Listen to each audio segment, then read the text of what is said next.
Ladies and gentlemen, we welcome you tonight. We're going to start with Reverend Todd Bussey, campus pastor at Christ Church, to lead us in the invocation and the Pledge of Allegiance.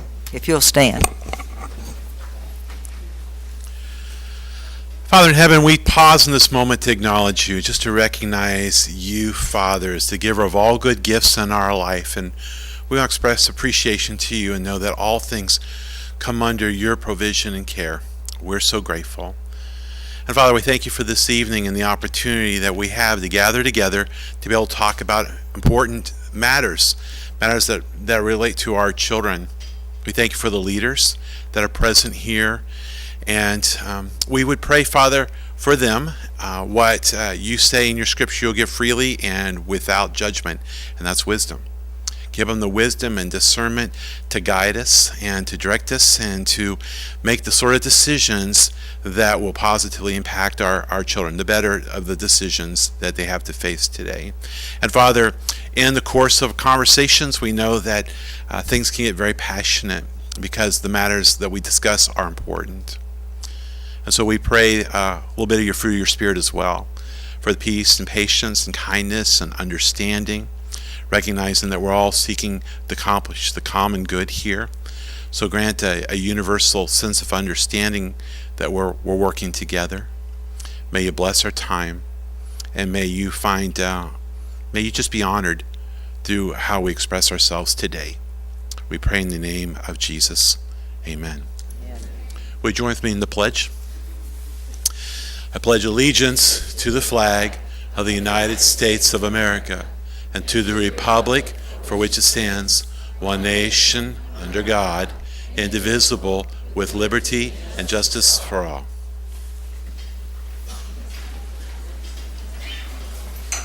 Okay, you ready? I'm going to introduce them. The December 7th meeting of the Clay County School Board will come to order. I'm going to wait and read my little paragraph after we have our student showcase, Patterson Elementary Chorus. And board members and superintendent, if you would, we'll go down and so we can see them.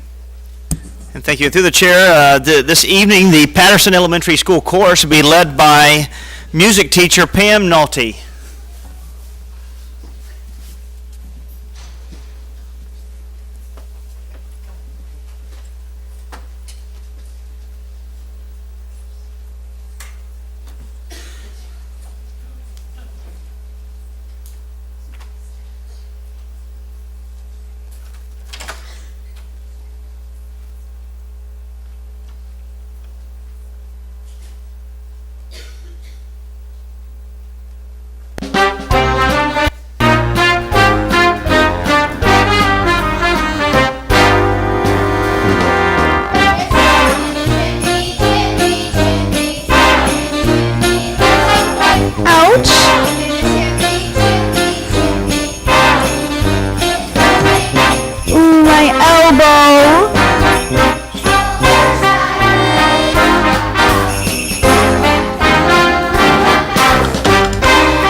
Uh-oh.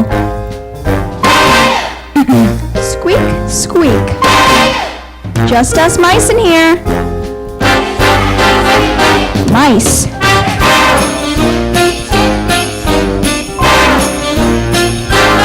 Achoo!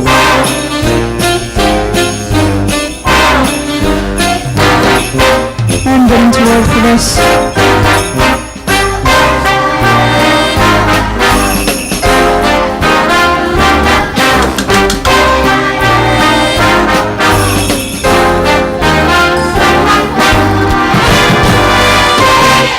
Raccoons in here.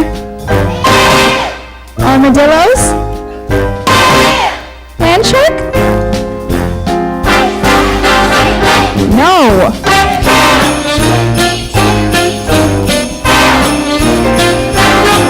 Shh.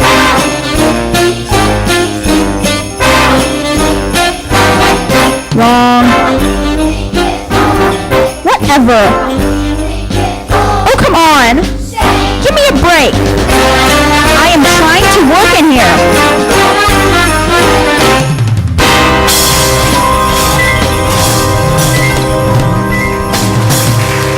Ow.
Yeah, right. Well, they didn't ask me to sing. You just try to get boogie woogie reindeer out of your head tonight. That's right. They did a fabulous job. Okay, I'd like to welcome the citizens of Clay County I want to take this opportunity to thank you for taking the time out of your busy schedule to attend tonight's school board meeting. This meeting is our opportunity as your elected officials to collaborate openly and make decisions that will decide the future direction of our public schools and the education of our children here in Clay County.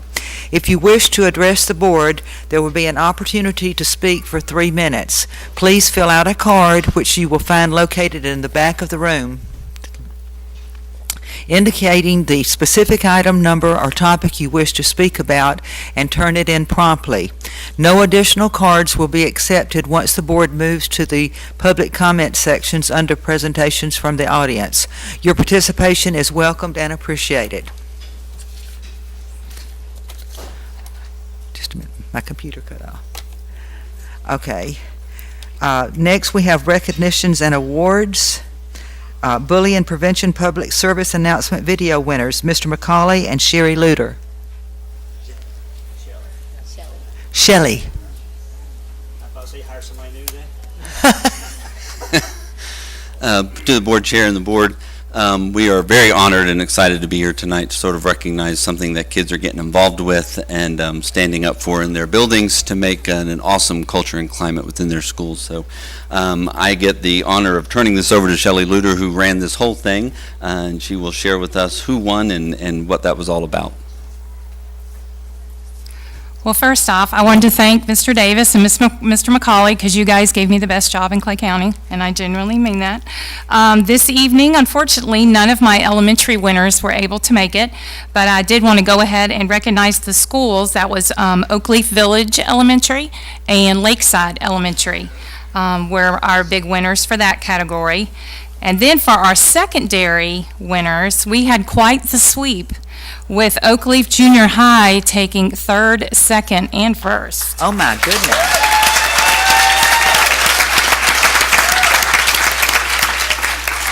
So I have some groups of different levels here.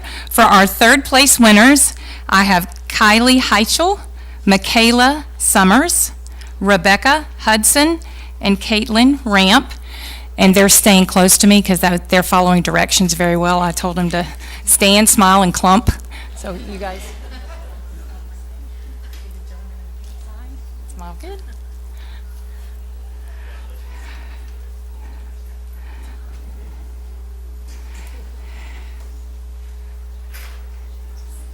And this is 3rd place.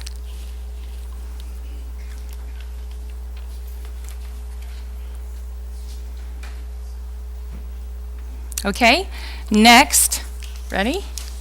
I have my 2nd place, and these are my 2 strong contenders representing the 2nd place team. I have all of the winners were Haley Renault, Micah Minter, Kaylin Doyle, I mispronounced that, Madeline, and Jaden Gable. All right, so you guys did so well. They follow directions so well.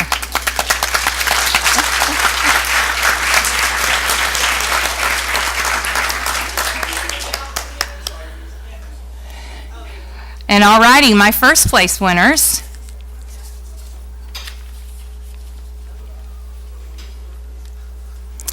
London Francis, Morgan Wisdom, Courtney Hughes, Sienna Sparkman, and Amari Calhoun.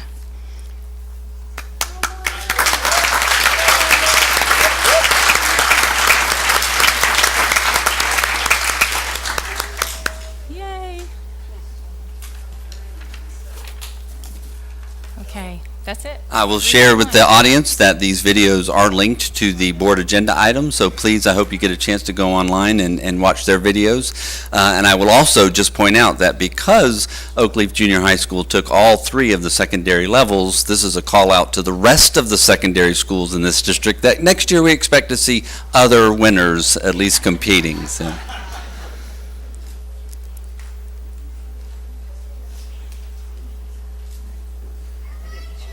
All right, thank y'all very much. Oh, we got one more? All right.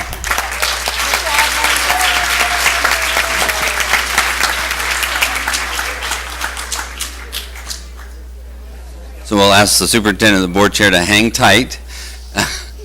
Do you have something?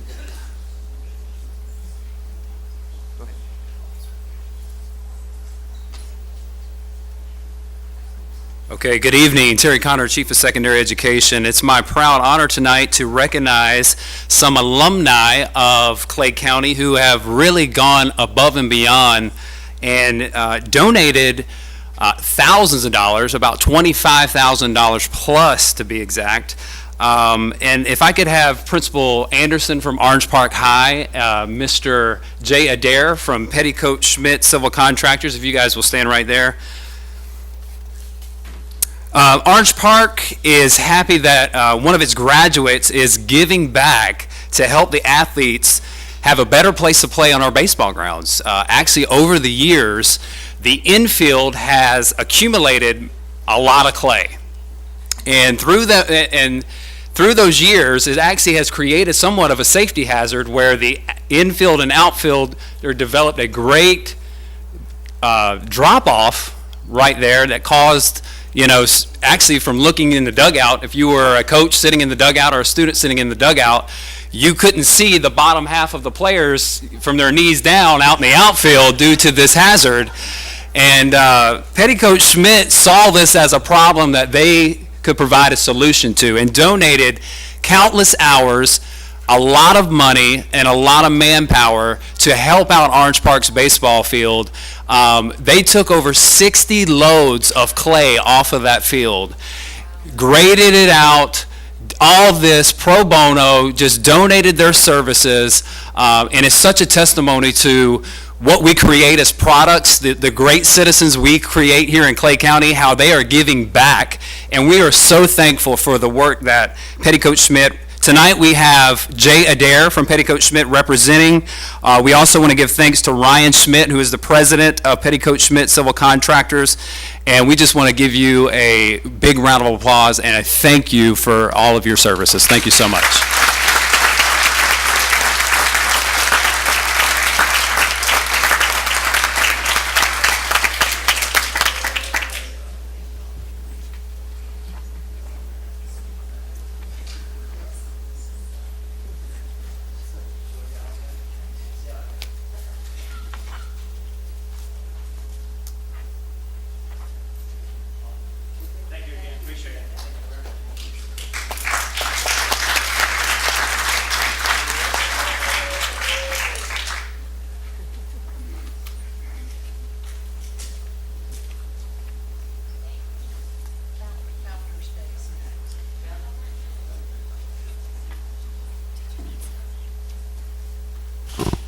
All right, good evening. I'm Kelly Watt, Social Studies Specialist, and I'm joined tonight by Christy Gomez, my partner in Social Studies.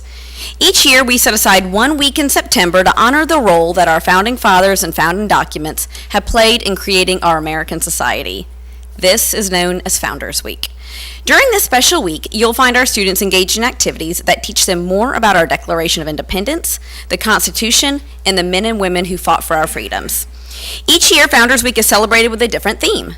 This year's theme was American Symbols.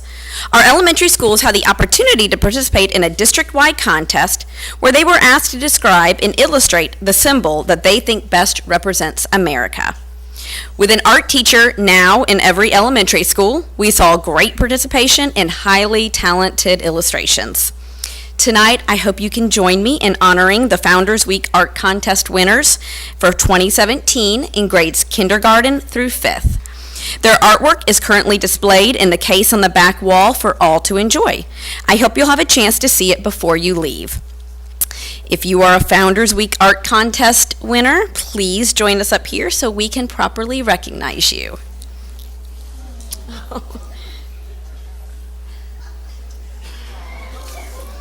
All right.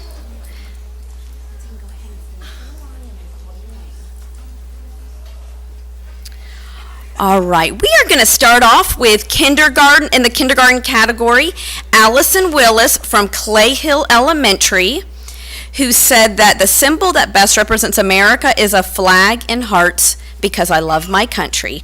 Allison Willis, are you here? All right.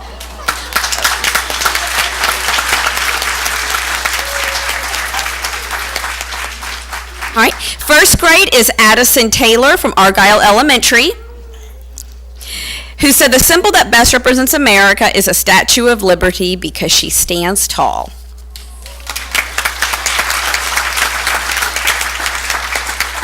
In second grade, Jency Paddock from McCray Elementary said the symbol that best represents America is an American flag because it represents our Army fighting to keep us free. Thank you, Jency. Third grader Maya Carroll from McCray Elementary won for third grade category, who said a bald eagle could symbolize America because it means freedom and independence to me.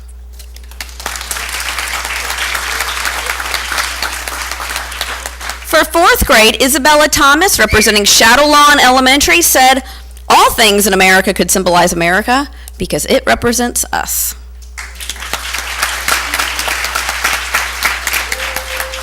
And last but definitely not least, Abigail Brooks won the fifth grade category. She's from Clay Hill Elementary, and she said an American flag could symbolize America because it's a flag for our country.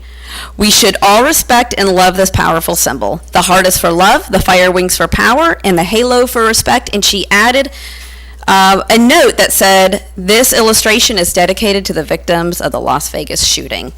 Thank you, Abigail.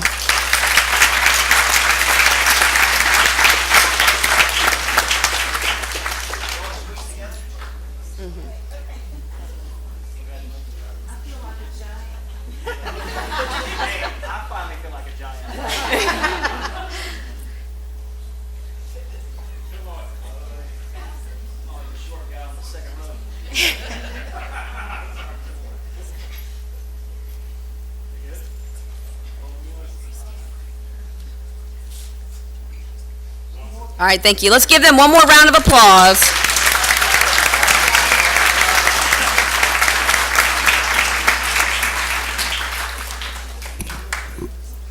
All right, one more opportunity to recognize students in their hard work. I want to introduce the board and the chair and the superintendent to Miss Susie Gannon, our district's new media specialist and helping lead us into the 21st century. She just joined our team not too terribly long ago. She is going to introduce the winners of a statewide contest. Many of them are not here, but we do want to acknowledge and recognize their hard work. And again, their videos are linked on our website, and I hope you guys will go and look at their fine work.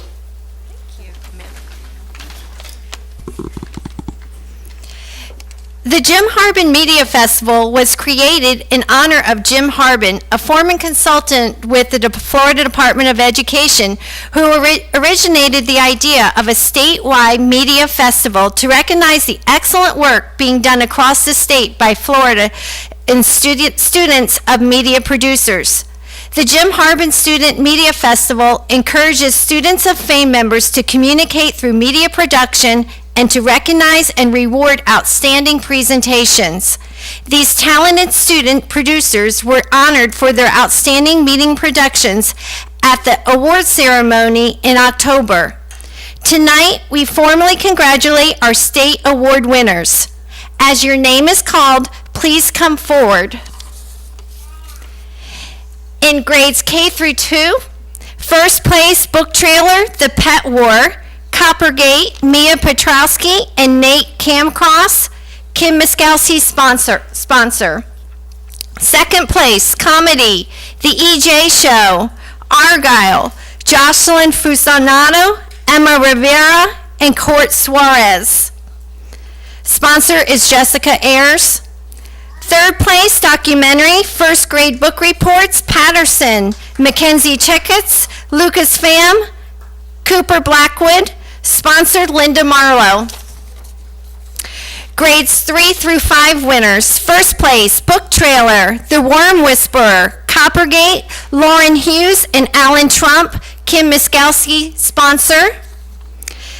Documentary, Living History, Coppergate, Julia Turner and Mallory Blackwell. Sponsors are Jennifer Moore and Kim Miskalski. Category, Public Service Announcement, Stay Safe, Don't Text and Walk, Tynes, Kaylee Zapata, Stuart Roberts, sponsor Courtney Roberts. Second place, news feature, Chasing a Dream, Coppergate, Maddie Rodriguez Cruz and Amber Carncross.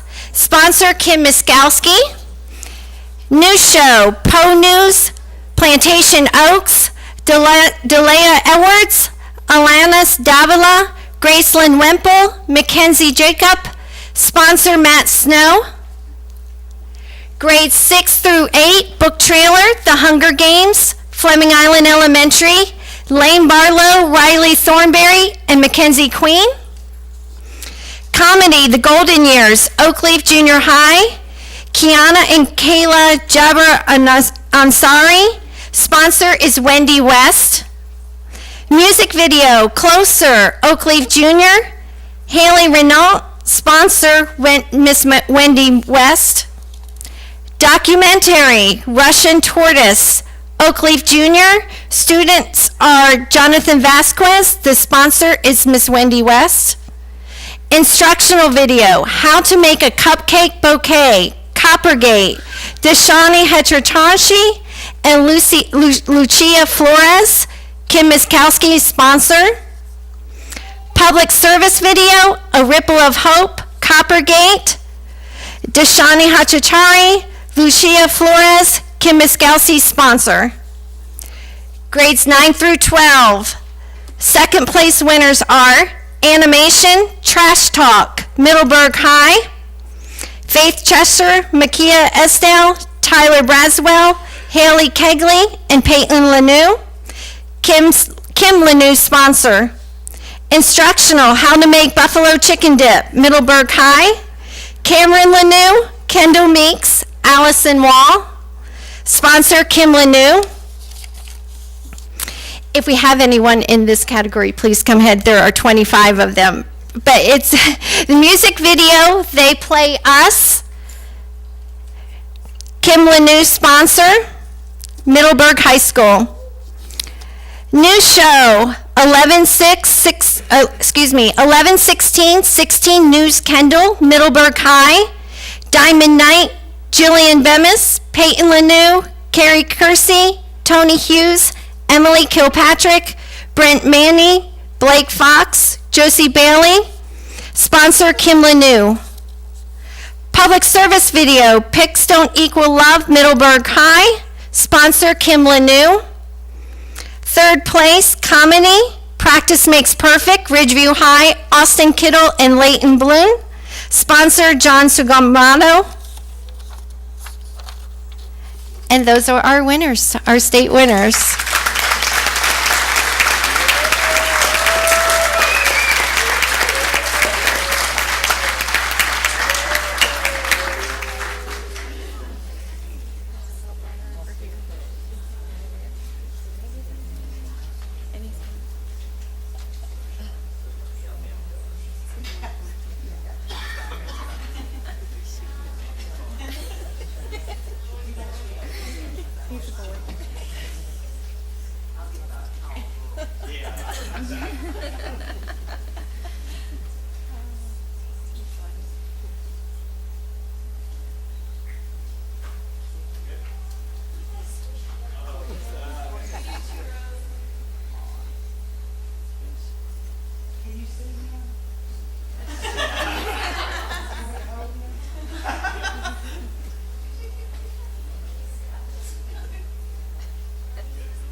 I got it.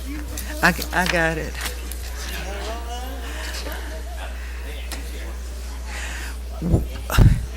We will give you a minute if y'all aren't just dying to stay through the rest of the board meeting.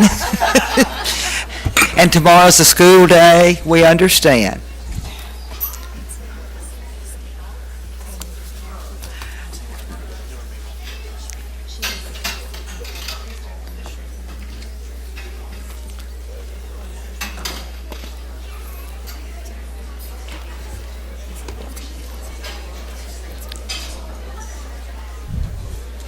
We have some of the best-looking kids in the world. They are precious.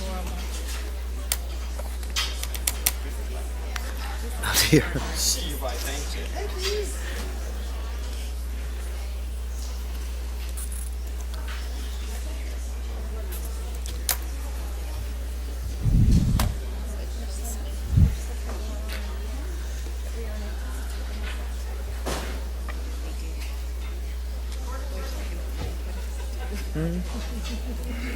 Are you getting a pen?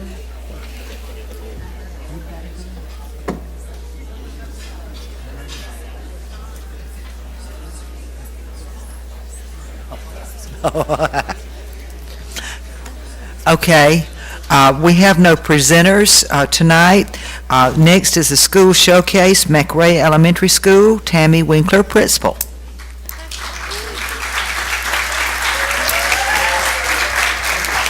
I believe you brought your cheering squad. We try. Good evening. Thank you so much, Superintendent Davis and school board and cabinet members for allowing me to speak and to tell you some of the great things happening at McRae Elementary. We serve the rural community of McRae since 1996. We're between Keystone and Middleburg. We serve 550 students. Mr. Davis recognized McRae Elementary as being a champion of change last year for being at the top quartile of the Insight Survey for Culture and Climate. 100% of our teachers reported that McRae is a great place to teach and learn, so we're very proud of that.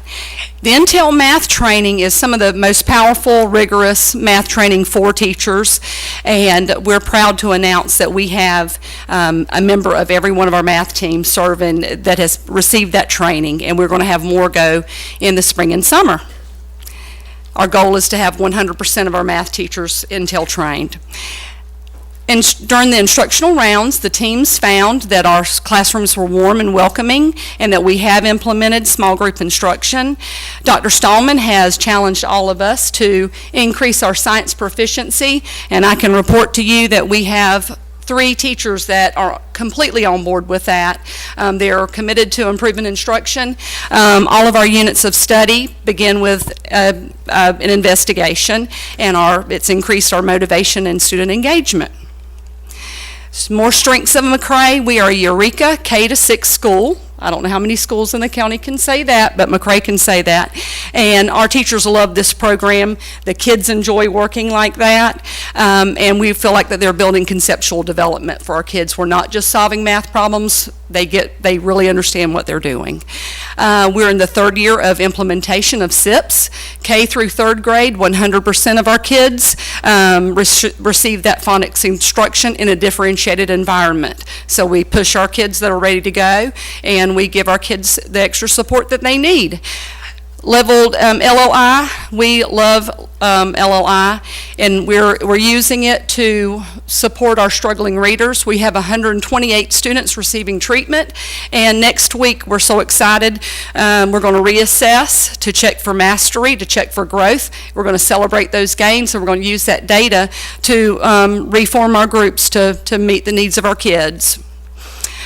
Our opportunities for improvement, we agree with Mr. Davis that we need to put more complex text in front of our children. We need them digging in it, and we need to align the tasks that we're having students complete. We need to align them to the standards to increase the rigor of what we're asking students to do, and teachers are on board with that. Strategies for improving teaching and learning. We are so excited. We had a half-time instructional coach come in, but we were able to use our Title I funds to have that person full-time. So now we have a full-time instructional coach that focuses on math and science, and that has allowed our Title I coach to just focus on ELA, and they are constantly supporting teachers in the classroom with core instruction and small group differentiated remediation. All of our teachers have visited the Eureka demonstration classrooms. That was something that came from our instructional rounds. That was one of the things they asked us to do. 100% have done that, and they've come back with new ideas and have tweaked what they're doing to improve instruction.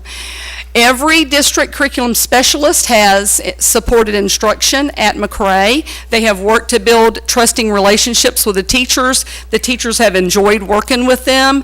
They've shared resources, planned lessons, discussed standards. They've modeled lessons for us and actually worked side by side with our teachers to co-teach lessons.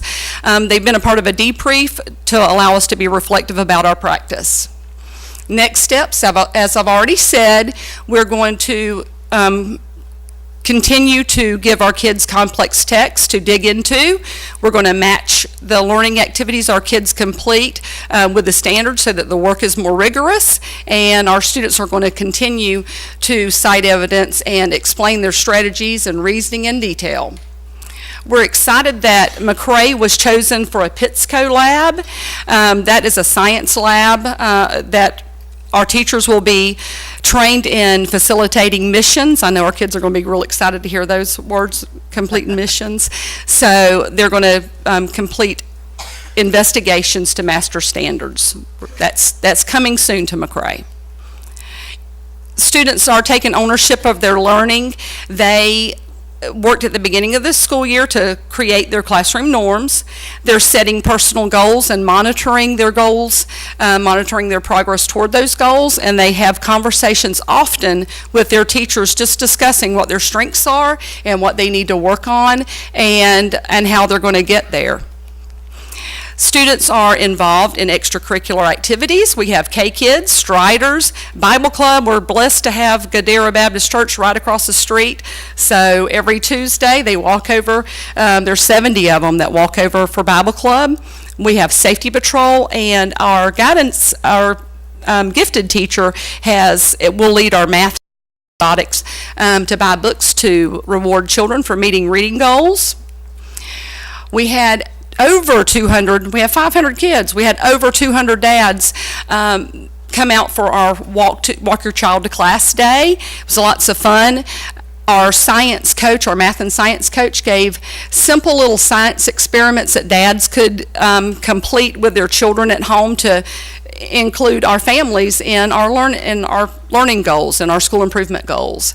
We had our first fall festival in about 8 years, and it was a huge success. All of our families and faculty and staff members came out, and it was a great night for our school.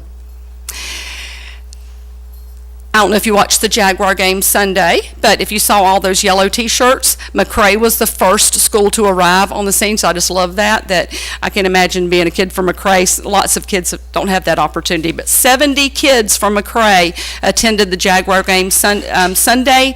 They were rewarded for meeting their reading challenge goals.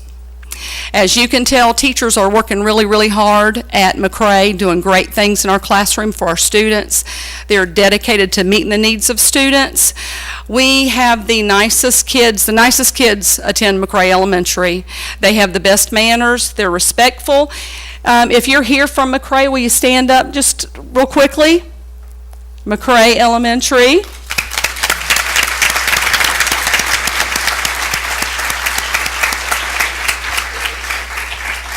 We have a wonderful group of people that we all work together to help kids learn and grow. Thank you so much for allowing me to speak tonight, and come out to visit us one day to see the great things that are happening at McRae. Thank you.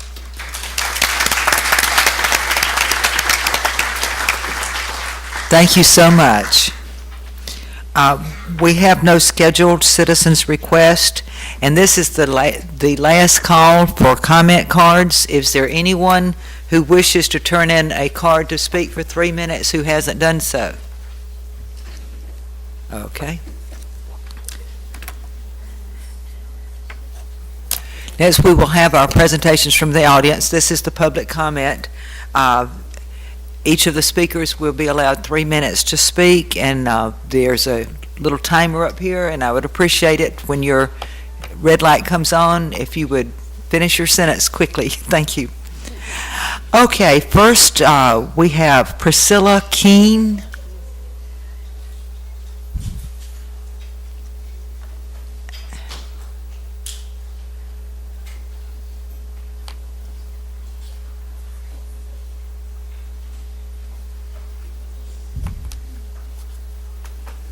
Hello, I'm I'm Priscilla Keene, and I am the Ridgeview High School Interact president.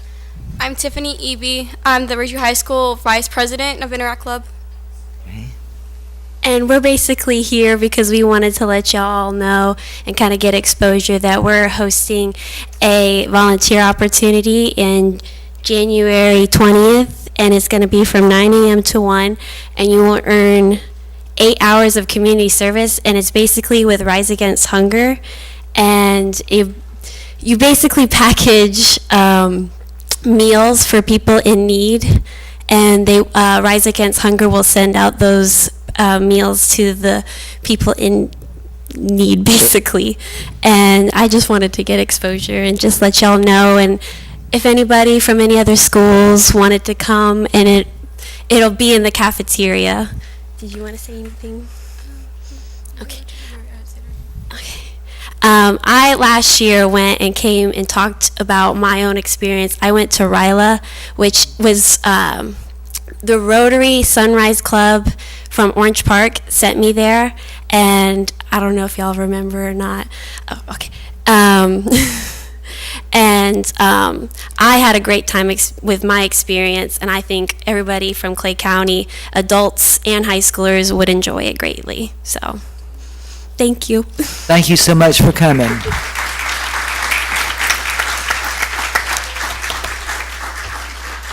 And a good plug for Rotary, too. I think we've got, what, 1, 2, 3 Rotarians and one's husband? You're a half. And a half. Okay. The next speaker, Rebecca Smith.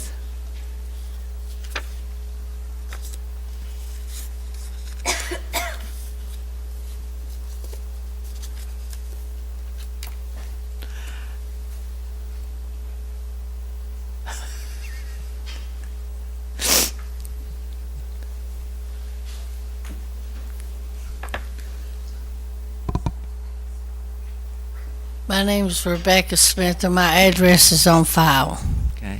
I'd like to thank each and every one of you who came to transportation today. We enjoy seeing our board members interact with us here at transportation. It was, I think it went pretty good myself. It was I hope great. you enjoyed your time with us. I want to say I want to end this year on a good note. I want each and every one of you to have a good, safe Christmas. And may we always remember we're truly blessed to live in the nation that we live in. And I don't know, I was moved by the kids here tonight. Do you realize they're the future leaders of tomorrow? How awesome is that? To be able to inspire a child to dream to be the most he or she can be. That's pretty awesome. That's all I gotta say.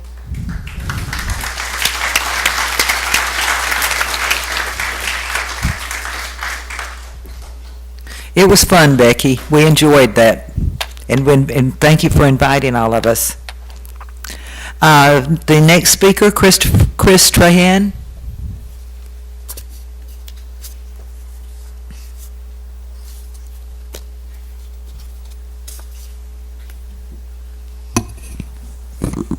Thank you, Madam Chair. Chris Trahan, and my address is on file. A couple months ago, I spoke to the board, actually twice, regarding the textbook situation for world history and the problems that we're running into with the online, and actually wound up having a very productive conversation with Mr. Connor and Ms. Watt shortly after the second time I spoke to you guys, and they presented several possible solutions, and I was just curious as to where we are in implementing some of those solutions. So, thank you.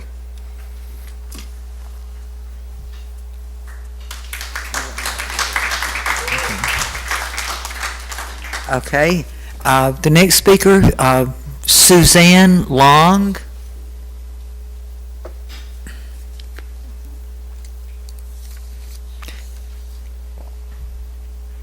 If you would state your name and address for the record. Good evening. My name is Suzanne Long. My address is 3265 Crichton Lane, Fleming Island. Good evening, Superintendent Davis, school board members, parents, staff, and students of St. John's Classical Academy. First, I want to make it clear tonight that although I am in uniform, my statements are my own and are not on behalf of the United States Navy, but rather on behalf of my family, my community, and our school. Superintendent Davis, I am requesting you and your cabinet reconsider your decision to not allow St. John's Classical Academy to participate and compete in extracurricular activities as other schools in the district do. Tonight they were beautiful. We want the same for our children. This decision, as it stands, punishes the students of St. John's Classical Academy by not allowing them the same opportunity that you allow for the rest of the public school students in Clay County.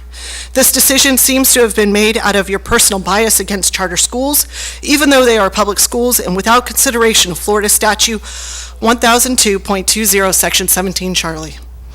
I ask that you put yourself into our shoes. You, the same as me, have 2 daughters. And if you can imagine having to explain to them why they are not allowed to compete on a team to represent their school, the school who they proudly wear the colors for every single day, and that they may not be able to compete with their best friend because she may be districted to a different school.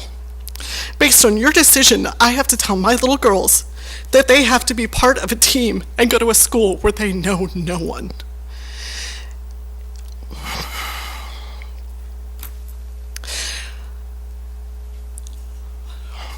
And when the times do not align between schools, and where frankly as a working mom, I may not be able to drive between different schools to allow my children the same opportunities as the other public districted schools have. And when my children ask me why, I have to explain to them because those who have been elected to lead the school district have made that decision. A decision that appears to not be based on data or with the best interests of the children in mind, but rather one that is made out of bias and a perceived benefit for those in the traditional public education system who have the narrow vision of only being able to see a value in a traditional public school. Superintendent Davis, I ask that you look back on your campaign statements in which you stated that you will ensure the district makes data-informed, child-centric decisions for Clay County Public Schools.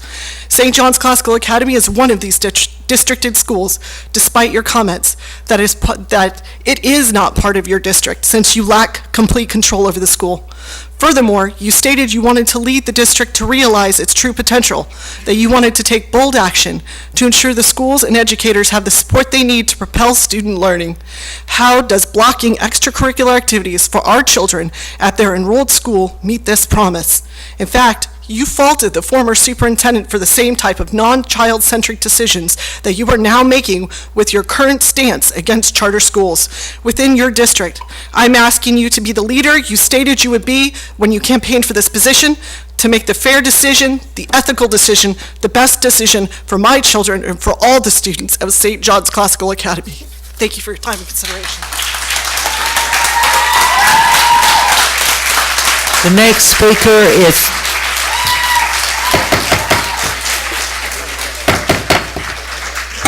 ladies and gentlemen, let's refrain from interrupting the next speaker. Liam Nordeman.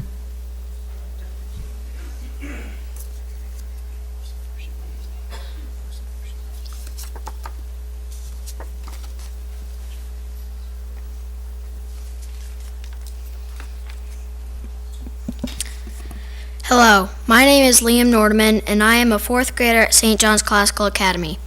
I want to comment on Mr. Davis's decision to prevent SJCA students from participating in district activities as an SJCA student.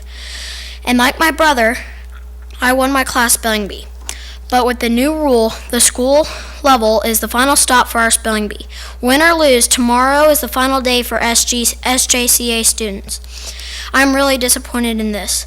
Even if I didn't win, I would like to be able to cheer on my classmates in the next level. I love going to SJCA, and I am proud to be a Clay County Public Charter School student. And if you haven't already heard this several times tonight, or even if you have, I hope you'll reconsider the decision. Thank you for listening.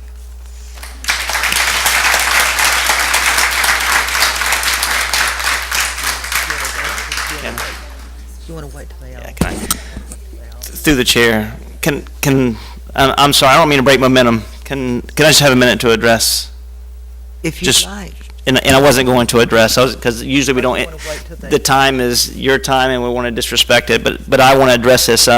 First and foremost, Ms. Long, thank you for your service on this Remembrance Day. Thank you for what you do every single day for us in this country. On the other side, Liam, thank you for being courageous and coming up here. And I want to say this. So some mismessaging has taken place from the side of it. I have not in any way, shape, or form cease the interaction for Clay Classical Charter School to participate in activities such as Robotics Challenge, Spell and Bee, Science Fair, Tropicana Speech Contest. All those things you are actively welcome to participate under your umbrella. I have never once openly spoke against charter. I am for choice, but my job as superintendent is to make sure that Clay County district schools, brick and mortar schools in which I lead, to make them the most robust programs every single day. I've openly said that. But when it comes to talking about ceasing potential, Liam, if you are that winner, young man, you get a chance to move on with your pride, with your school, to go on to the next contest. I will never take away your ability to compete from a state level, from a regional level, and from a national level. You will always be involved in that process, okay? I just want to make sure that we understand that. Now, I will openly say this. There are some activities that we do internally for the 41 brick and mortar schools that I do manage, and we will continue to offer individuals who go to any private school or any charter school who want to participate in the brick and mortar schools that I lead. They will have to do so under the umbrella of the neighborhood school. That right now, I'm just openly telling you that's our stance. We're in the process of having conversations continued with DOE, but we would never take away a state, regional, or national competition for your kids to participate. And I won't address that. Let people have their time. Okay, Reed Nordeman. I assume this is the brother. Yes, you are correct. Okay. He may be the winner. Okay. Hello, my name is Reed Nordeman, and I am a 5th grade student at St. John's Classical Academy. I would like to comment on Mr. Davis's recent decision to stop Clay County charter students from representing their school in district activities and competitions. This new rule will have a negative effect on all SJCA students. We will not be able to represent our school and show school spirit. I think this is unfair since it singles us out from other public schools in the county. For instance, I just won my class spelling bee, and our school competition is tomorrow. And I am discouraged to know that if I win at the school level, which happens tomorrow, that I will not be able to advance further. I believe the winners should be allowed to advance regardless of who wins or what school they came from. In any case, I am proud to be a Clay County Public Charter School student and simply want the same privilege to compete as any other Clay County Public School student. Please think again about the effect that your decision is going to have on me and my classmates, and I hope you'll reconsider. Thank you for your time.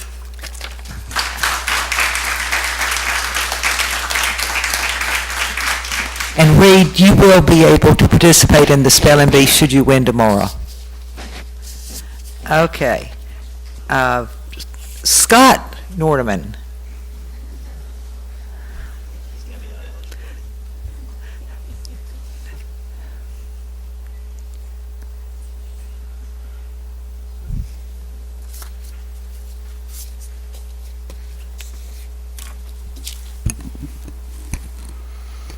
My name is Scott Nordeman. I live at 1447 Greenway Place here on Fleming Island. And I'm the parent of those two that you just heard from. I'm a little confused, though, to hear what I just heard, because on during a charter school principals meeting during the week of November 6th, we were informed that a decision was made that charter students may only participate in district events and competitions representing their zone school and would not be allowed to participate representing the charter school that they attend. Can you just clarify yes or no on that? Yes, to the chair, that is absolutely incorrect. I have Katie, Ms. Moeller, who leads the body of work and openly, what I just articulated was articulated in that. Is there any restriction at all? Let me just ask it that way. Are we to be treated exactly the same as every other public school, or is there a difference? And through the chair, I can speak to you off the record if you want to, because at this point, we don't usually, and disrespectfully, don't have interactions during this time. I can appreciate that, but you opened it up to clarify. I did, and I closed it as well. But I have no problem speaking to you after this meeting, or giving you my cell phone, or speaking to this young lady who will be able to have conversation with you about what actually transpired to that meeting. Okay, so there certainly was a meeting, and I believe there is a miscommunication that we're obviously not going to solve right now because we can't get clarification. I would respectfully ask that you respond formally, though, to our principal who has sent you a letter and requested a response clarifying what this rule is. I believe that the decision, the way I've understood it, is actually contrary to state law, and it's very unfair to the students of St. John's Classical. The state law is very clear, and you heard from another parent earlier that cited it, 1002.20, section 17C. Let me read it for you. Charter school students who meet specified academic and conduct requirements are eligible to participate in extracurricular activities at the public school to which the student would be assigned or could choose to attend according to district school board policies, unless such activity is provided by the student's charter school. Now, St. John's Classical does provide a lot of these activities, and we certainly would want to participate at the district level for any activity that we provide. We would want to participate representing our school. As I understand it, we've already been denied participation for one of our academic teams at the district level. The second thing here, that I believe this decision basically, in effect, denies some students participation, and you heard it articulated earlier. Obviously, there are going to be cases where some students, if they have to go to their zone school in order to participate, that may be across county. St. John's Classical has students from all over the county. So having to drive means that they're going to miss rehearsals and practices and so forth. That, in effect, denies them the ability to participate. The third thing, and there are actually two major issues that are part of this. I believe the decision is inconsistent with past practices in the spirit of competition. Number one, private schools have participated in district activities in the past, and their students certainly represent their school. In fact, to give you an example, St. John's Country Day School, Annunciation Catholic, both participated in the spelling bee last year. They do every year. That's right. That's exactly my point. But again, from what I heard, we're not going to be able to do it. I would ask the board to put an agenda item for the next meeting to clarify this policy, because I don't believe it's clear today. So I would appreciate if you'd put an agenda item on to clarify the policy that all Clay County public school students, including those in charter schools, have the same rules for participation in district activities. Thank you.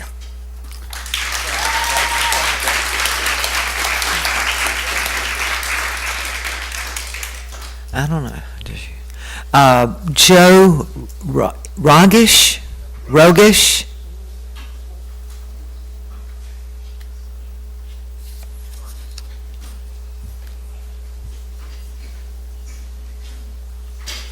Good evening. My name is Joe Rogish. I reside at 220 River Reach Road, Fleming Island, Florida. Good evening. I'm a proud parent of two outstanding St. John's Classical Academy students. When I received Principal Knapp's letter alerting us to Superintendent Davis's decision not to allow our students to compete in district extracurricular activities, I was pretty shocked, also concerned, because this decision seemed arbitrary and stands to negatively impact my children's educational experience.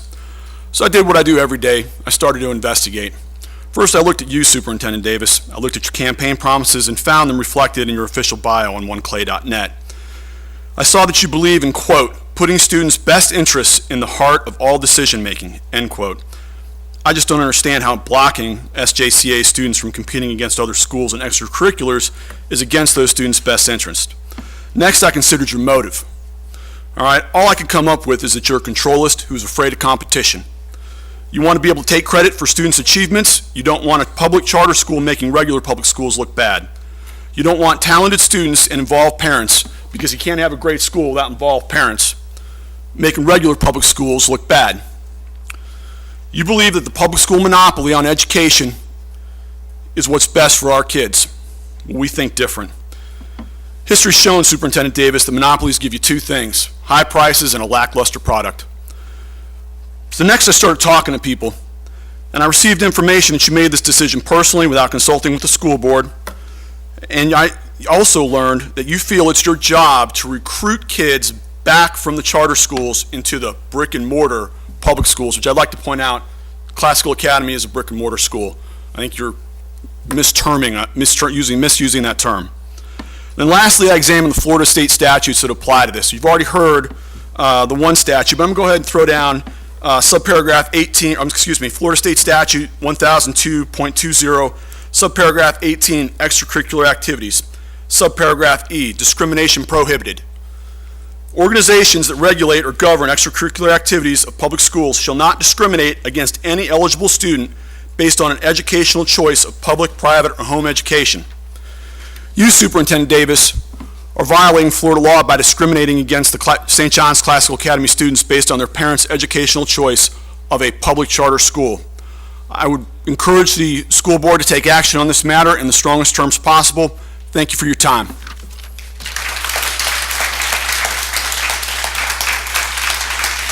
The next speaker is Brian Lowe, L-O-W.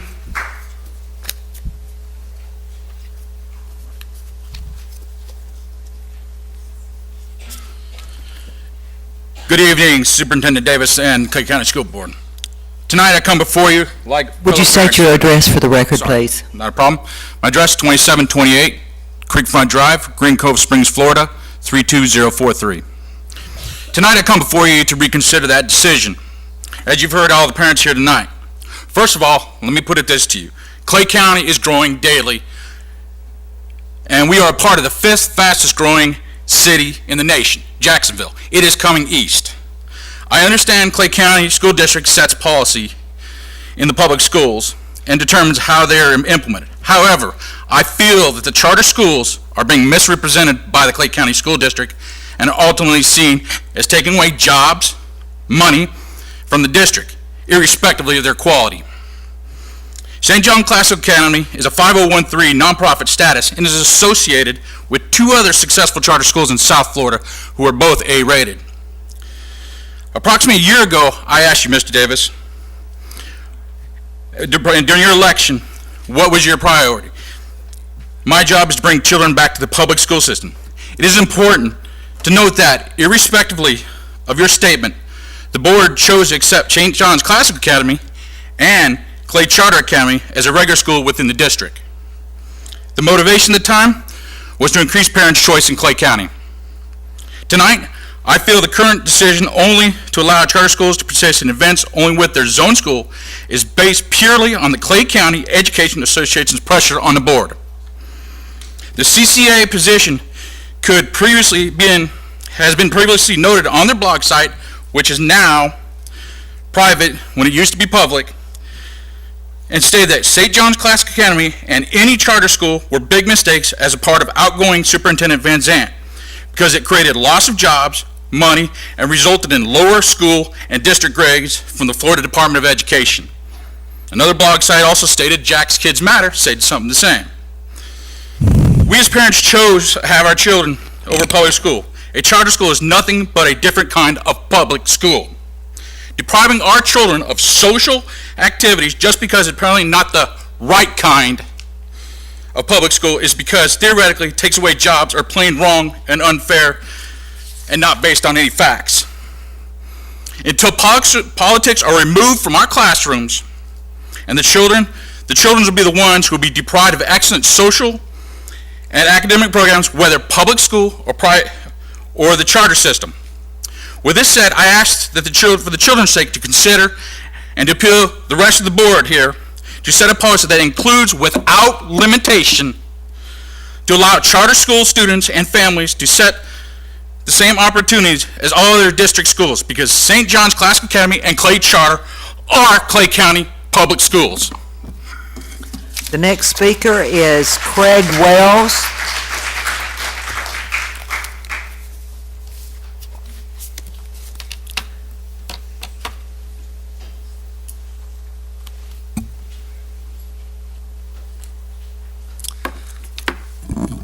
Thank you. Greg Wells, 5333 Deer Island Road. I had a bunch of different remarks. I'm going to change them because I think everybody's covered, similar statements.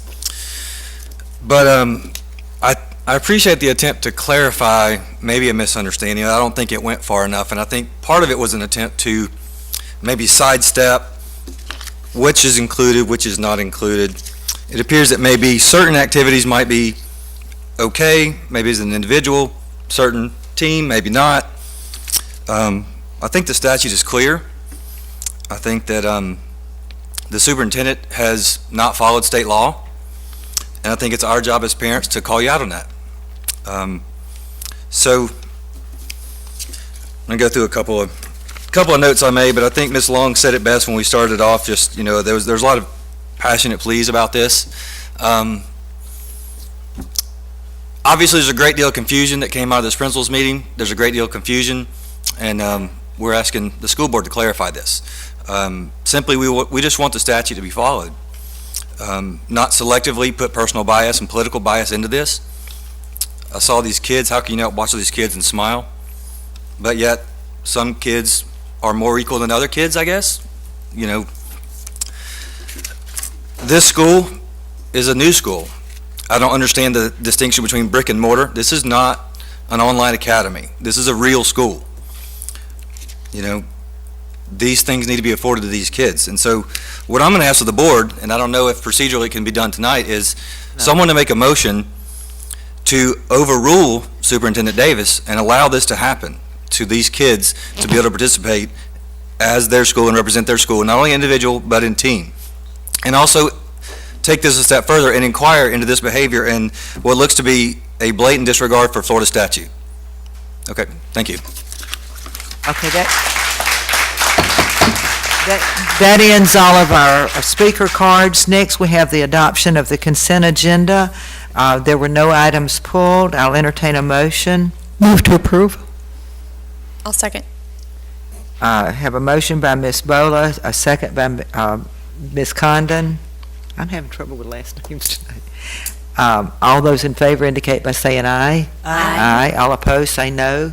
Motion carries 5-0. Did your vote button come up? Not yet. Did your vote thing come up? Here we go. There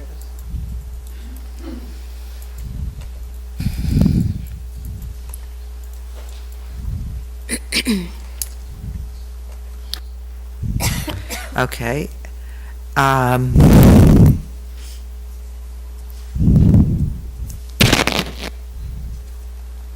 Next, we have the CCEA update. Renali Paiva.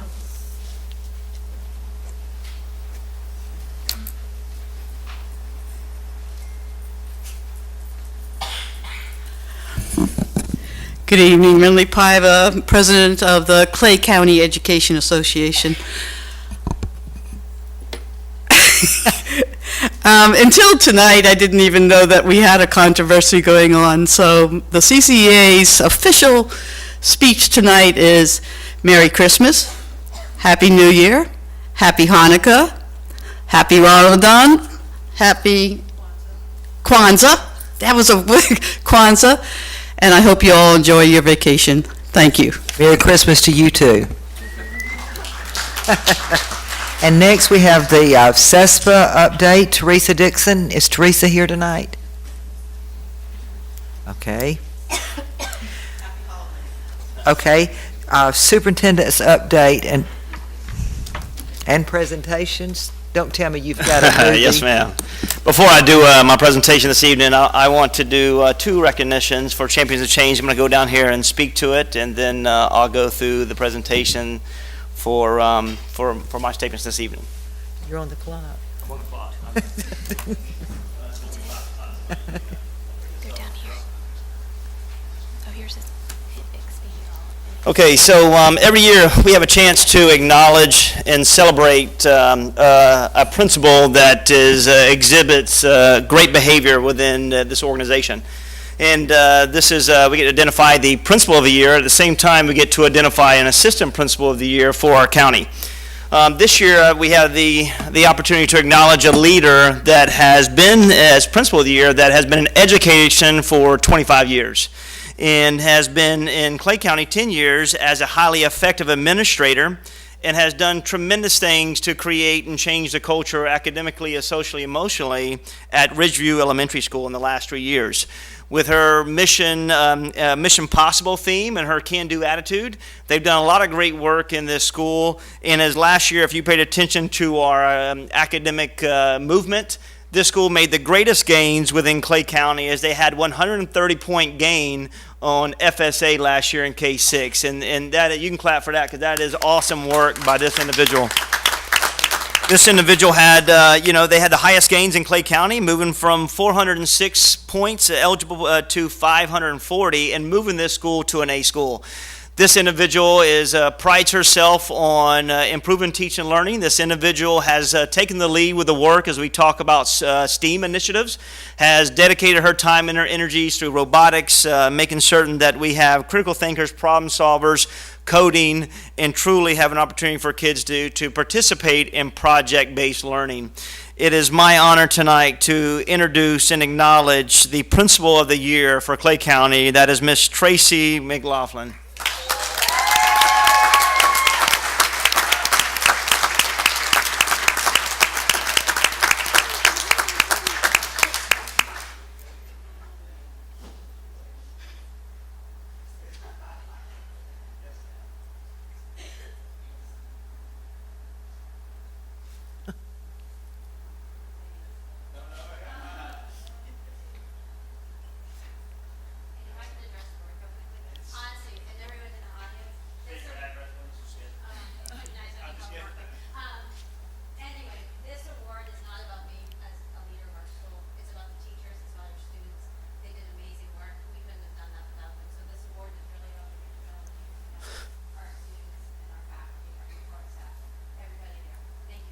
Thank you. Thank you for what you do for our kids every day. At the same time, we get an opportunity to acknowledge an assistant principal who is focused on improving teaching and learning and works tremendously, not only with our community, but with our kids and our faculty and our staff members in one of our local high schools. This individual is a third year at Orange Park Senior High School. This individual has taken on the lead of ELA instruction within the organization, really is focused on building the capacity of all of our teachers, has done great work with running the PLCs at Orange Park Senior High School, and really is focused on improving student growth, especially for kids who are 2 or more years behind. This individual works rigorously at their school with their staff. He is appreciated, and from our standpoint, we are excited about his future within this county. In addition, he was selected to be a part of the Emerging Leaders Program, which would be a rigorous program in order to put assistant principals in front of the greatest case studies, the greatest interaction, and the greatest curriculum in order to prepare them to become a suitable, prepared, ready, mentally and intellectually principal in this school district. And it's my pleasure to acknowledge Justin Faulkner as the Assistant Principal of the Year.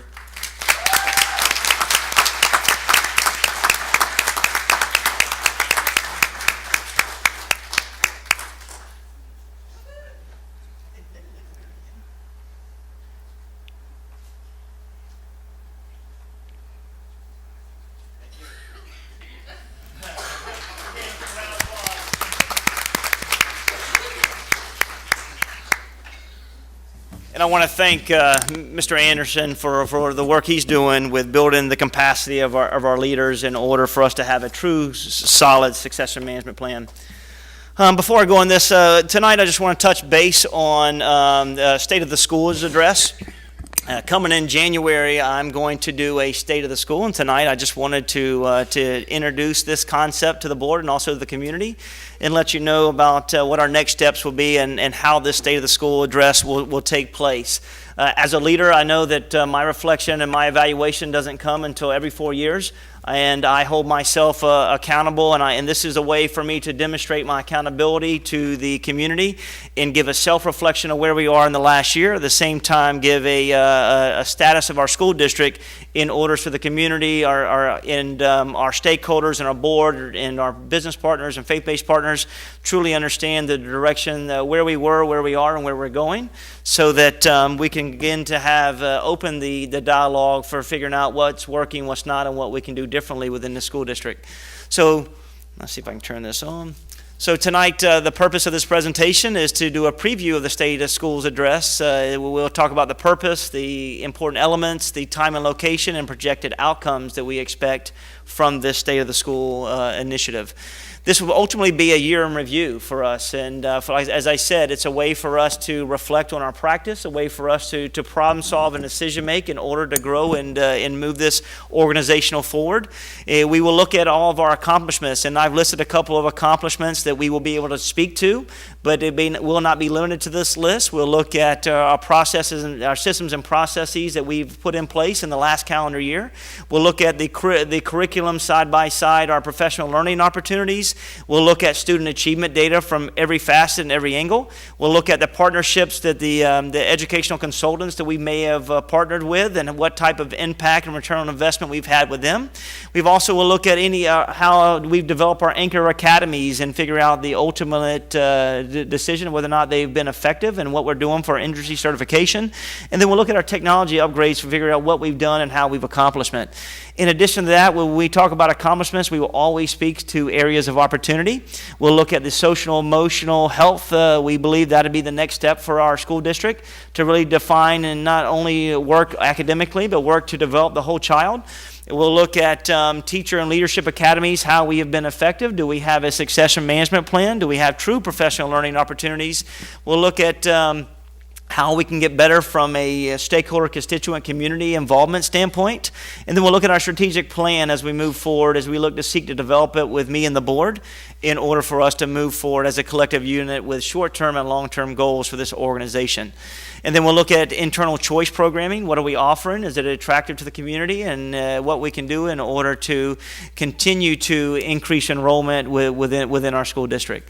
At the same time, we'll look at next steps. You know, we'll figure out what's a better way for us to greater support our first educators, which are our parents. We'll look at greater opportunities for publicly recognizing best practices, not only within our schools and within our school district, but throughout the community and the state of Florida and this region. And then we'll look at having a clear vision for where are we going in order to have a clear goal-based management system for what we're trying to accomplish as an organization. As we look at my self-assessment, my self-reflection, we'll look at the instructional focus. Is what we do and what I brought to the table in reference from a curriculum standpoint, is it actually working? And if not, do we need to selectively abandon, or do we need to do a deeper dive and provide greater supports? Do we look at the effectiveness of our walkthroughs to ensure that we are walking through to build the capacity of our teachers and our leaders in our classrooms versus having a top-down approach telling individuals what to do and how to do it, but be more reflective in that practice and being an instructional coach for our teachers to work side by side? And then looking at our overall performance of our schools, what can we do in order to help them enhance their abilities and skill sets in order to improve teaching and learning? We'll look at student outcomes, as I said before, with FSA, EOC data sets. We'll look at graduation. We'll look at college-ready, ACT, SAT, PERT participation. We'll look at IB, accelerated ACE participation as well to see if we're increasing in every subgroup and every subset within our district. And then we'll look at our discipline data as well, determine whether or not the systems we have in place are ultimately being effective. And then the bottom line, we need to do a greater and better job under my leadership, and I acknowledge this. We have to focus on the achievement gaps, identifying where the achievement gaps currently sit, and what can we do and ultimately to eliminate those achievement gaps so that every student is reaching and meeting grade level expectations, but at the same time having accelerated opportunities as well to be successful. And then we'll look at our culture. What kind of culture are we creating within this school district? What are we creating within the community? What are we creating from a stakes perspective? And then we'll look at it. We'll triangulate multiple conversations through survey data, through conversations, through dialogue with Davis, through community meetings that I've been to and staff have been to and teachers have been to, in order to figure out where we're going from a cultural standpoint. Ultimately, I had to show this shirt. I went to a school, and this is one of the shirts. It says, "Sorry, homework, I'm all booked up," and he's got Monday through Sunday, and he's got game systems every single day. I thought it was the coolest shirt ever, but this kid, he's like, "I'm not doing all this stuff." But ultimately, what is our target audience? We want to make sure that the target audience is everyone who is involved, actively engaged in our community and the educational system. That's each of you, our school board, our community, our local and state representatives, and our officials. At the same time, we're looking at our educational partners and support teams, looking at community stakeholders, family, students, and faculty and staff will be opened and invited to this opportunity. What are our goals? Ultimately, we want to look at an annual report to figure out, and for us to have an annual assessment to determine whether or not we're being ultimately effective, and also to look at the direction of the district if we're being successful, so we can self-reflect, and then look at acknowledgement of our partners in education to acknowledge their work, and also look at better understanding what the community would like us to do in order to get better as we dive deeper into the educational process. And so projected date, these are projected dates as now. We will announce this in the next 2 weeks so we can have a hard concrete date. But we hope to see everyone on it. Right now it's slated to be on January 18th at the Thrasher Horn. We will put this out there so it's a kind of a save the date kind of deal. We'll have a formal invitation that goes out to the community, that goes out to everyone, so that you can actively attend, and we will do this Facebook Live as well, so that if you can attend, that you'll be able to see and interact. But ultimately, I want you to know is that we're not waiting 4 years. I will hold myself accountable every single year to what we do, so that we can continue to show that we're moving the needle, and then we will be able to, if we're not moving the needle in certain aspects, we'll sit back and we reflect, and we'll make these adjustments as often as we can in order to create the best experiences for our kids in Clay County District Schools. That's it. You don't need a clap. You don't need a clap. You don't need a clap. I have to get my southern ears on high speed to keep up with this one. 2 slides tonight. You'd be happy about that. Thank you for that. That was our Christmas gift. Okay. Discussion items D1, 2018 legislative priorities. I'll entertain a motion. I'll move approval. All right. Is there a second? Second. Okay.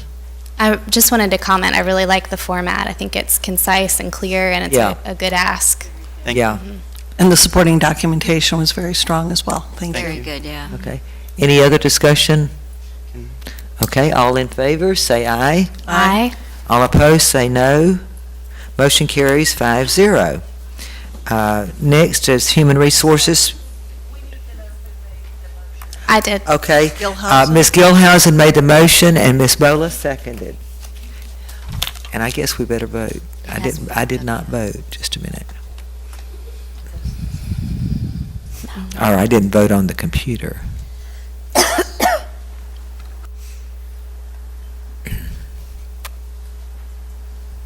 There we go.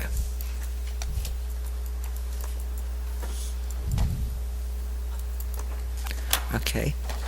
The next item is Human Resources Special Action A. I'll entertain a motion. Move approval. I'll second. Okay, we have a motion by Ms. Condon, a second by Ms. Karakis. Is that correct?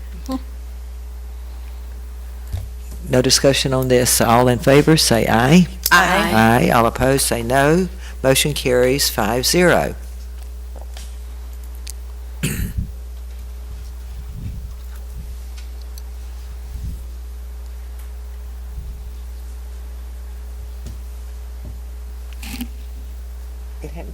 It hasn't come up to vote yet. It hasn't come up. Oh, here we go.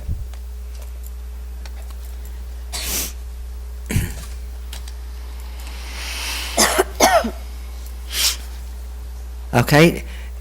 Next is Human Resources Special Action B. I'll entertain a motion. Move to approve. Second. I have a motion by Ms. Bola, second by Ms. Condon. All those in favor indicate by saying aye. Aye. Aye. All opposed, say no. Motion carries 5-0.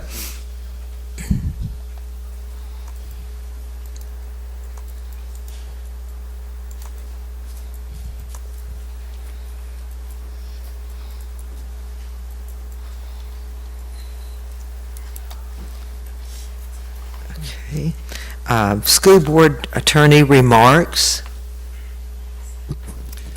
Thank you, Madam Chair. I just wanted to weigh in briefly with respect to the charter school participation in extracurricular activities. And it isn't properly placed before the board such that, it's on an agenda. When things are placed on an agenda, public comment, it draws public comment typically from 2 or more sides, okay? If and when it comes before the board, I'm sure that we will hear different points of view. I'm always intrigued when I hear folks say that the statutes are clear. The statutes are clear. I know that statutes are typically written by other lawyers who happen to be legislators. And statutes are not always very clear, and I'm not sure that things were properly characterized tonight or fairly characterized. I still do not quite know specific facts and specific programs that we're talking about, and I heard comments on messaging. Let me just state this. I'll be happy to work with the superintendent and with the board to generate hopefully a mutually acceptable result, if not a mutually understood result. This is not a unique problem to this county. There are different practices across the entire state. And school board attorneys are trying to work with, as mentioned by the superintendent, the DOE for guidance, and essentially the DOE gives you a mirror and says, you figure it out, school districts. Now, I've not had the time to unpack the facts at hand or deeply analyze the law on this, but I will give you a bit of a preview that, in my view, the statutes that apply, some of them have been mentioned, 1002.33 sub 11, 1002.20 sub 18 sub C, and then finally 1006.15 sub 3D. Now, here's what I draw from them. I actually see the statutes as being restrictive toward charter school participation in extracurriculars, and let me tell you why. I'm just looking at the language of the statute, which was accurately restated by a number of speakers tonight, and if you listen closely, we're talking about the eligibility of individual students. The legislature made it clear in these statutes that they're talking about charter school students. They also, and then in other of these sections, the legislature speaks of individual charter school students and repeats that term. And it's repeated in all of these sections: participation through the zone school, if the activity isn't provided at the charter school, and if a number of other conditions are met. To me, that is restrictive. I am not here to tell you I have finally and conclusively determined that. In fact, after I look more deeply into this, I may come to this board and report that, we're still waiting to hear more guidance from DOE, or there's legislation in the pipeline that will provide specific guidance on this. I can tell you from my discussions with other school board attorneys on these matters, and the expenses that are associated with charter school and public school district relations, there's a 5% cap that the school district must adhere to when it comes to expenses of the school district in serving charter schools, and a number of school districts, particularly with a lot of charter schools, get to a point where they are way in excess of that 5% overhead charge, and it becomes a financial concern, in some instances a very acute concern. So this is a moving target. I just wanted to provide those remarks here, and I'll look forward to working with the superintendent and his leadership and the community and the board to resolve the issues. Did you want to respond to say anything to Mr. Daggett's talk? I'll give you a chance. No? Okay. You're not on here. Oh. You don't have any more remarks. You're not on the agenda. Yeah, Come on and talk. Yeah, through the chair, I'll speak through it. I appreciate it. We'll continue to work, and someone mentioned a letter that was sent in reference to better understanding our decision, or my decision as the leader of this organization. The reason response has not been extended to the Classical Charter leadership team is because I've been working rigorously with staff and DOE, and Ms. Moeller can contest to that. I mean, to the end of the date, to us, like, do we have final answers or resolutions? I read it the same way that Mr. Daggett reads. And openly, I'll tell this community, as I said and reiterated, I have never spoken openly against charter. I want parents to figure out their best choice of where they want to send their kids. It's their right, their prerogative. It is my job as a leader of this organization is to create the greatest, most robust programming and academic instructional outlook that kids want to come to our schools. And you can say, and I'm not trying to be disrespectful, charter school is under the umbrella of Clay County District Schools. And to the point, but however, you got to understand, Addison Davis does, in this board, does not manage this school. And I said it openly. We don't select leadership. We don't select teachers. We don't select the curriculum. We don't set budgets. We don't tell them how to spend their money. Okay, but we are here for supports. We always will be here for supports. And I hope I see Liam up there in our regional spelling bee to compete. I want the best for every kid. I said that openly. And I'm open to healthy competition every single day. Every day I'm excited about competition, regardless if that's internal or external. My job is to do the best I can for every student every single day. So at this stage, we'll continue to move forward, and I'll continue to seek direction from DOE. And thank you.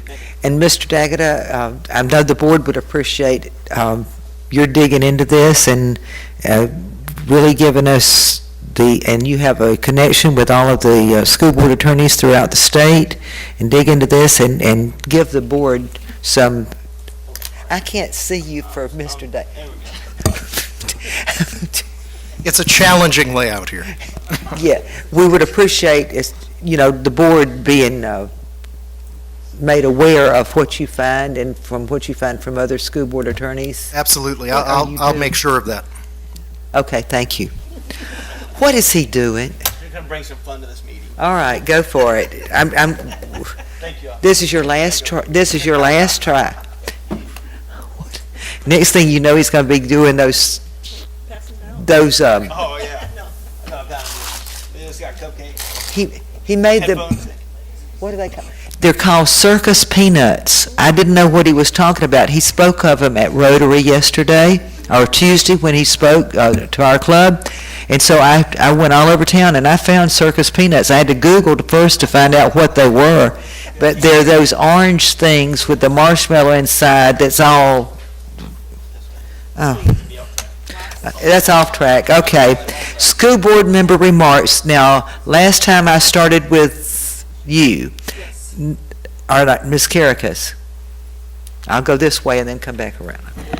I don't really have any remarks. You can hardly talk. Just wish everybody a safe and happy holiday. Merry Christmas all. Happy New Year.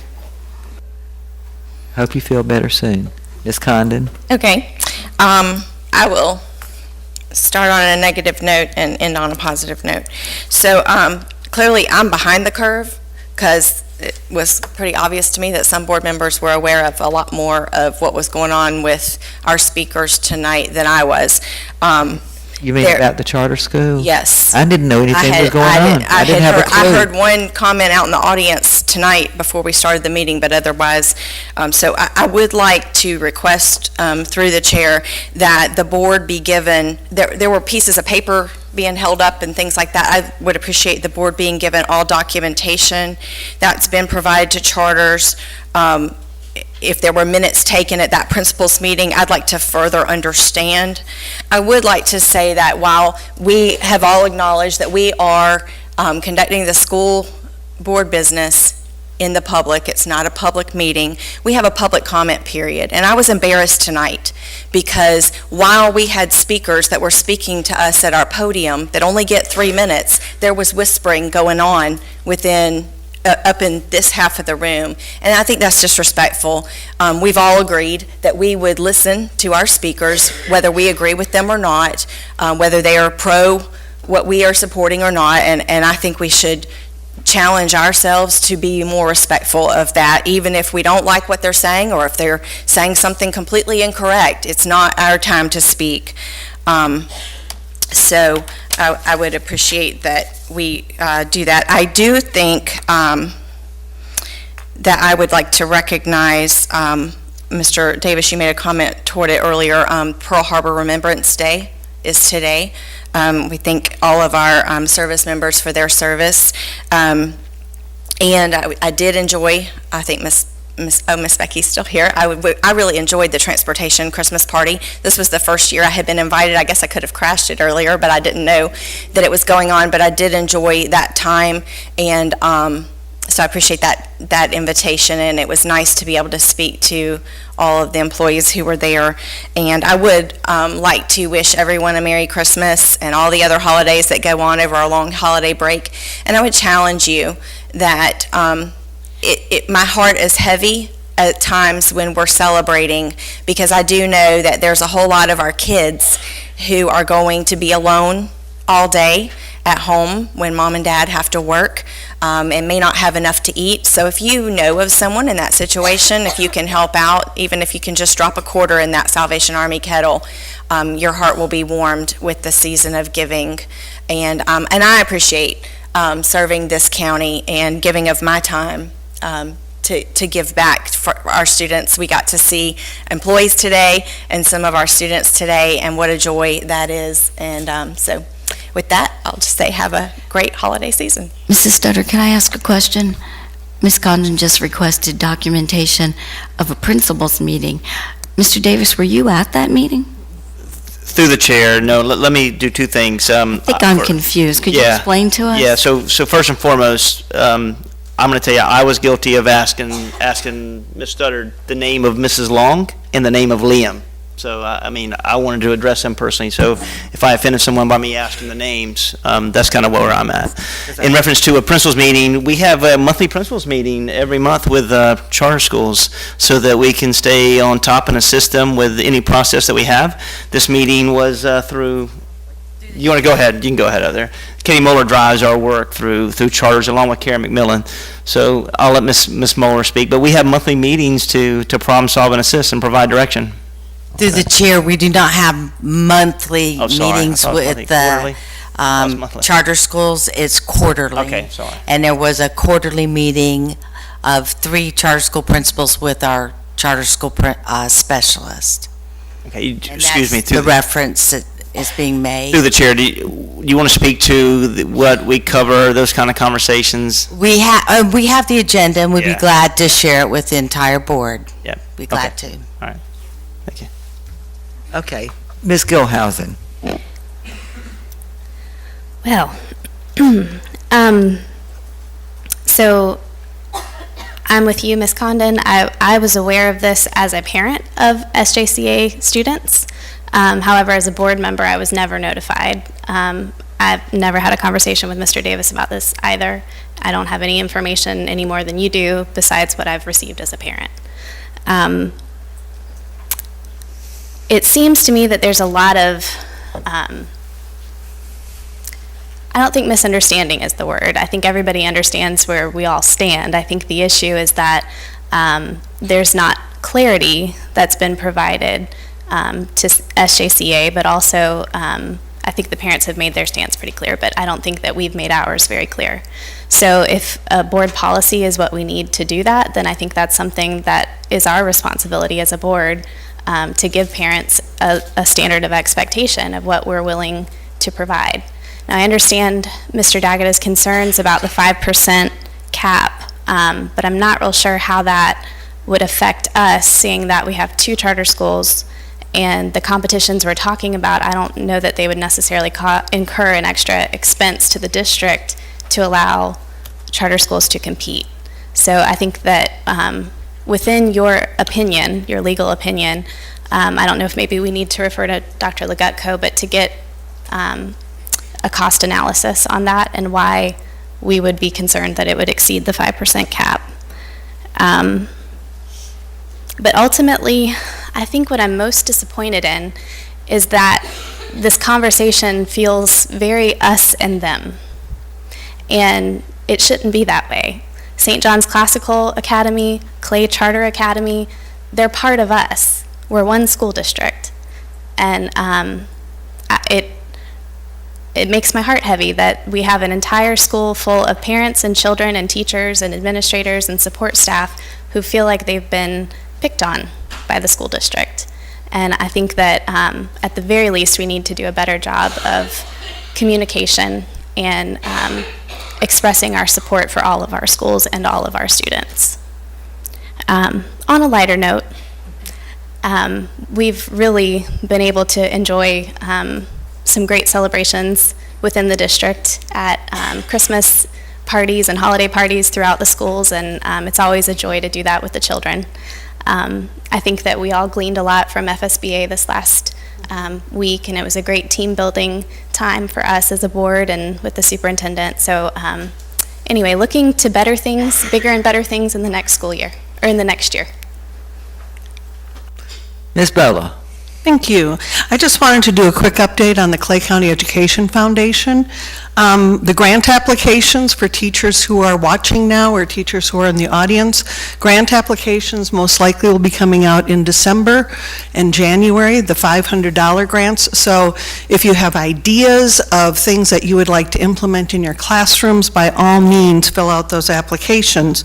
They currently have close to $50,000 in their coffers from places like Amazon, AT&T, Wells Fargo, Bethesda Microfarms, Mosh, Motorola, STEM2 Hub, and as close to all of our hearts, in memory of Carol Valancourt, who was one of our former school board members.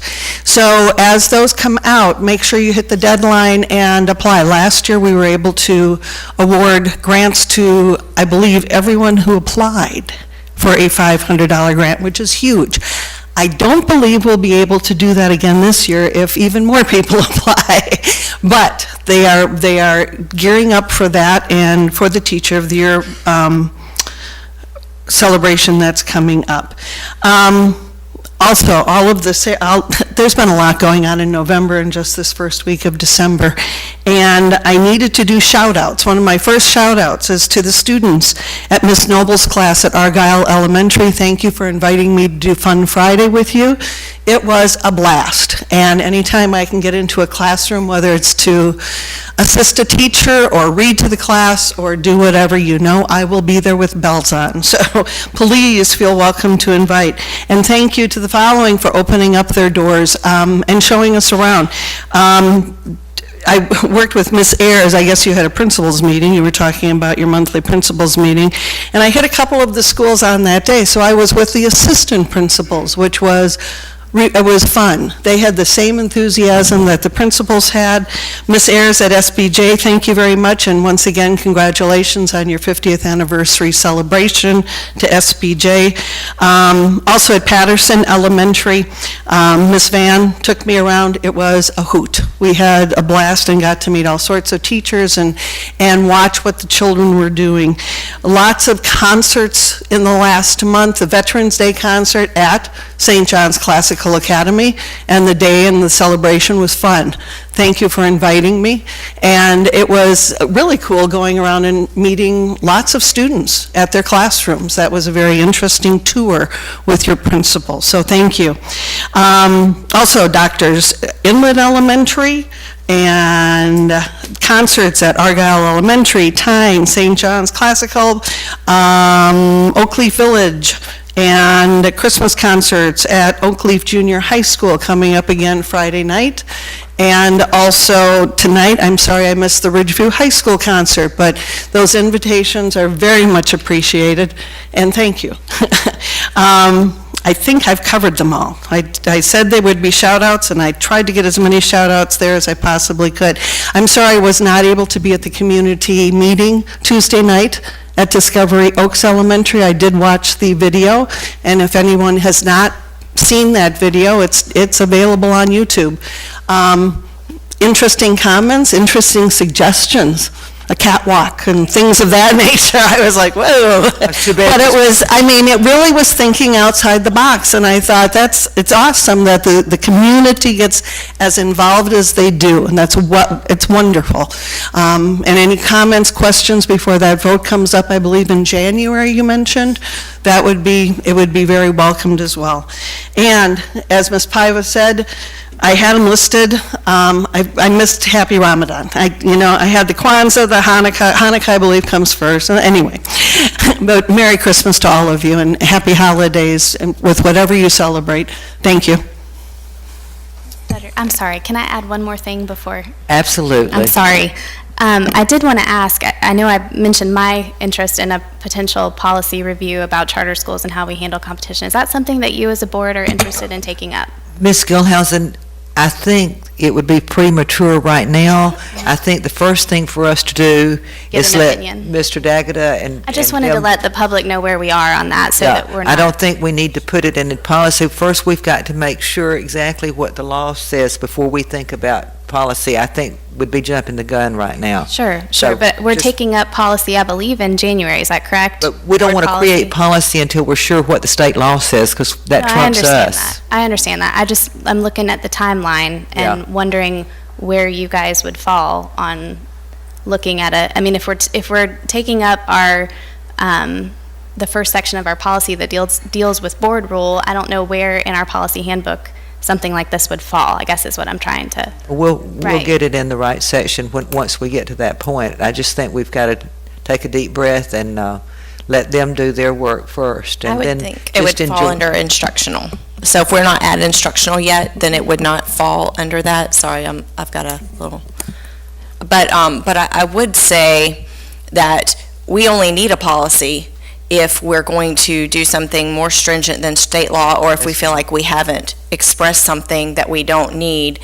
I don't fully understand the issue. I've heard different things said tonight, so I think the first thing the board needs is to really fully understand what the stance the school district took, and is that the stance the board wants to take, and then that's for us to then decide. And I understand there's timeframes that we're dealing with here for school, but we have a constitutional responsibility to do it the right way, and we can't craft policy when we don't fully understand the issue.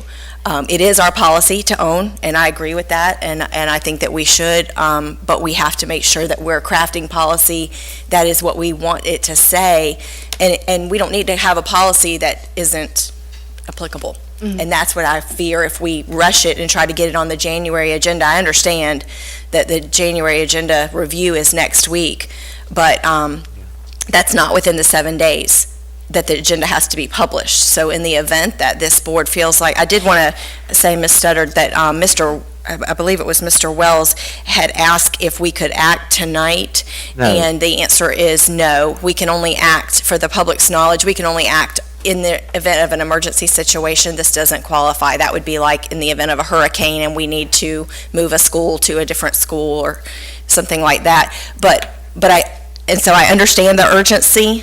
It's not about urgency for me. I just want to set the expectation so that I don't ever want to be perceived as pushing something off. Do you know what I mean? Mm-hmm. No matter what the issue is. So I wanted to set the expectation for when You want to talk? they could expect a decision, because I think that's a big part of the issue is they feel like it's been left to dangle without clarity. And through the chair, I do believe it's premature, and from the end of the day, we're going to work rigorously. I have been. I mean, this hasn't sat on my desk, so know that. We have been, when we made this stance, I think a couple weeks ago, and we received the letter, we have been working with DOE, I've been working with Mr. Dagada, I've been working with Karen McMillan, I've been working with Katie Moeller, in order to make certain, to see what our surrounding counties do. What does this statute, which is very vague, say what they're allowed to do and not allowed to do? What is it my job to do as superintendent? All those things. So I'll give you some information, and then I will work with legal to determine what our next steps will be, and then you can determine your next steps. But know that no one's sitting on it, no one's pressing the pause button. Everyone's working hard to make certain we make a sound and correct decision that for all parties. May I ask one quick question? Yes, ma'am. The spelling bee is coming up in January, and I know that they are just now starting to plan for that. And Ms. Studdard, you had said that Every year, for years we've had and years. Enunciation, we've had St. John's Country Day School Enunciation, they participate in the spelling bees, Right, and you've indicated that Yeah. that St. John Classical Academy will be able to participate, so they'll be getting the information, Yeah, right? so through the chair, So, yes, ma'am. I Just so really, that these gentlemen know. yeah, through the chair, I'm sorry there's been miscommunication and misunderstanding, which really it is. It's a misunderstanding, because I'm fully confident what my staff articulated, because it's the same message I said tonight that I've said multiple times to my staff about what can and cannot be done in participation of it. We have not excluded any kid from participating, and the school will offer many activities, and if they don't offer activities and a kid wants to participate in sports, they're more than welcome to go to the home school to participate in that sport if the classical doesn't have it, or any private institution doesn't have it.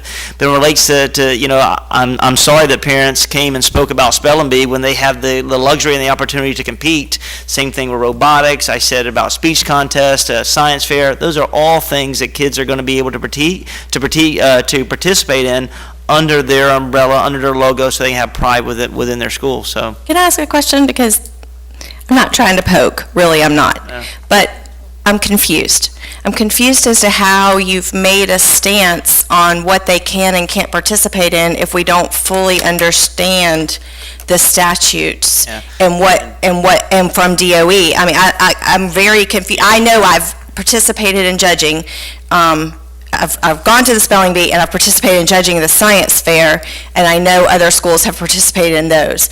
But I guess I'm just confused as to how you have directed staff, but then no one seems to really know, because I know the statute doesn't go through and say they can do science fair, they can do spelling bee. I know it doesn't do that, so I guess that's where I'm confused. yeah. So through the chair, I'm really not confused on the statute. That's why I made the stance. So to read, the statute clearly says charter school students eligible to participate in interscholastic extracurricular activity through public school in which a student would be otherwise assigned to attend to pursuant 106.153D. So, I mean... Wait, you didn't read the rest of that. It said 3D. No, but you didn't read the rest of that statement. It says they can participate in their zone school unless it's offered by their charter school. To attend pursuant, that was... He read it tonight. Otherwise assigned. This is what I have. At the end of the day, we can have multiple conversations about this. I'll give you all the information you need in order to make an informed decision, as I always do through my follow-up, and then we can dive deeper into it, to discussion. I'll also talk to like I said, Mr. Dagada, Well, I guess it sounds like mine and Ms. Condon's question is, Sorry, it's not... what is your stance?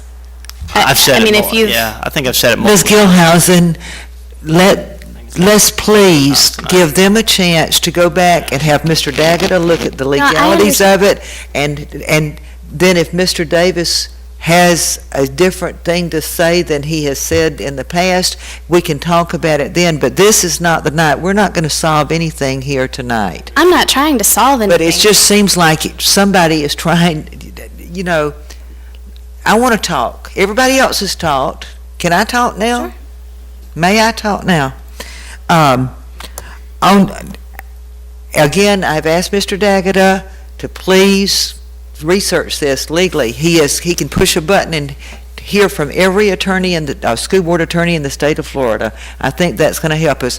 Mr. Davis has had experience with charter schools. We really haven't. We've had limited experience. And this, to the best of my knowledge, in the one that closed and the one out off Brandon Field, I don't remember this ever coming up as a problem, but it seems that everybody needs to take a deep breath and slow down a minute.